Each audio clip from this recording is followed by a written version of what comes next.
Hello guys! Welcome back to me! Ayun nga, nanungkit uli kami ng anak ko ng guyabano. Meron na naman akong nakuhang 4.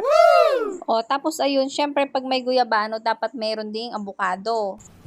Kaya very thankful ako at meron kaming tanim na abukado at ito na lang ang binabalik-balikan ng anak ko. Paborito kasi ito ni Michael. Everyday yan, pagkagaling sa school, pupunta sa likod, titignan baka may nahulog ng hinog.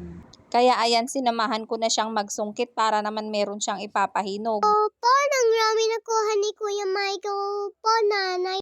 Hindi ko nabilang baka 10 or 15 kaya. Ayun pa, napapulot pa si Kuya. How many did he pick up? Oh no, even the dogs are there. Are you gonna help us pick up some more avocados? Look at Kuya bringing the basket back to the house. It looks like heavy. Do you need my help? Oh look, there's more guyabano. 1, 2, 3, 4, apat na guyabano. May kasama avocado. Avocado and guyabano rhymes together.